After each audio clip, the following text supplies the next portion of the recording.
আওয়ামী লীগের নিষেধাজ্ঞা তুলে নিতে আন্তর্জাতিক চাপের মুখে আছে অধ্যাপক ইউনূস ও তার উপদেষ্টা পরিষদ। সে চাপ সরকারের জন্য বেড়েছে মার্কিন সংগঠন ইন্টারন্যাশনাল রিপাবলিকান ইনস্টিটিউট বা IRI এর সফরের কারণে। IRI এর প্রতিনিধি দলের কাছে জাতীয় পার্টি সহ বেশ কয়েকটি দল ও সুশীল সমাজের প্রতিনিধিরা সুষ্ঠু, অবাধ, নিরপেক্ষ ও অন্তর্ভুক্তিমূলক নির্বাচনের জন্য আওয়ামী লীগের নিষেধাজ্ঞা তুলে নেওয়া দরকার বলে মত দিয়েছে। জাতীয় পার্টির চেয়ারম্যান GM কাদের প্রকাশ্যে বলেছেন, জাতীয় পার্টি ও আওয়ামী লীগকে ছাড়া নির্বাচন হতে দেওয়া হবে না। GM কাদেরের এমন মন্তব্যের পর রাজনৈতিক মহলে বেশ চাঞ্চল্য দেখা দিয়েছে। আবার একই দিনে বার্তা সংস্থা অ্যাসোসিয়েটেড প্রেস বা এপিতে সাবেক প্রধানমন্ত্রী শেখ হাসিনার ছেলে সজীব অজিত জয়ের একটি বিস্তর সাক্ষাৎকার ছাপা হয়েছে। সেখানে তিনি বলেছেন, একটি নির্দিষ্ট রাজনৈতিক দলকে বাদ দিয়ে নির্বাচন করা হলে তা একটি প্রহসন হবে। তবে দেশি বিদেশি এমন চাপের মুখে অধ্যাপক ইউনূস ও তার ঘনিষ্ঠজনরা কৌশল খুঁজছেন কিভাবে আওয়ামী লীগকে আটকানো যায়।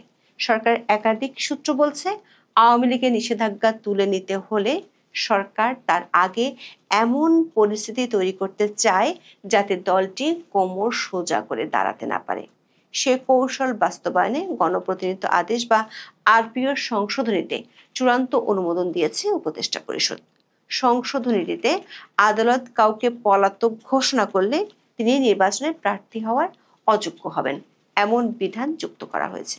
বিশ্লেষকরা বলছেন, এই সংশোধনীটিকে সরকার আওয়ামী লীগের বিরুদ্ধে ডাবল প্লেট হিসেবে ব্যবহার করতে চায়।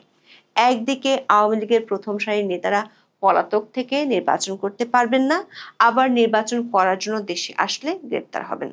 সরকার একটি সূত্র বলছে, আওয়ামী লীগকে কেন্দ্র করে অবাধ, সুষ্ঠু ও নিরপেক্ষ নির্বাচনের ইস্যুটিকে সামনের দিনগুলোতে জটিল করতে চায় সরকারের কোর গ্রুপ ও তার মিত্ররা।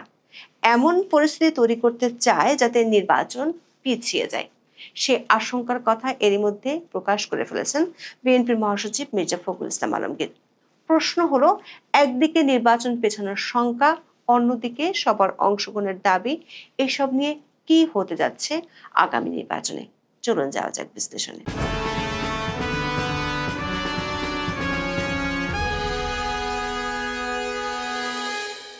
আওয়ামী লীগের নিষেধাজ্ঞা তুলে নেওয়ার জন্য অধ্যাপক ইউনূসের ঘনিষ্ঠ হিসেবে পরিচিত 6টি আন্তর্জাতিক মানবাধিকার সংগঠন যৌথ চিঠি পাঠিয়েছে।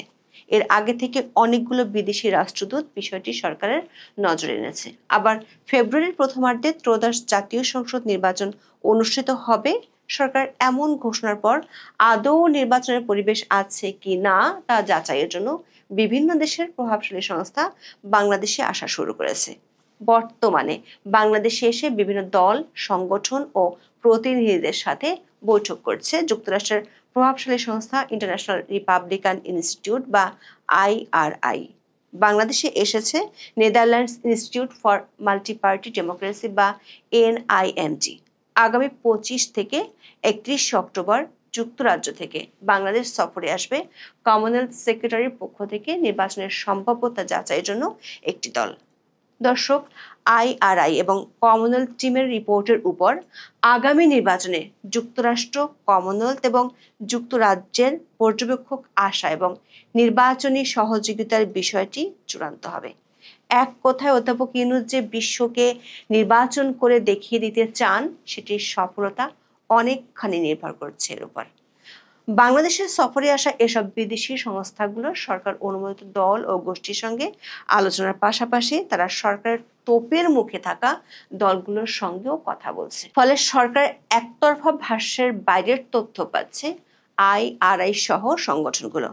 ফলে এসব বৈঠক সরকার নীতি নির্ধারকদের জন্য তৈরি করছে অস্বস্তি।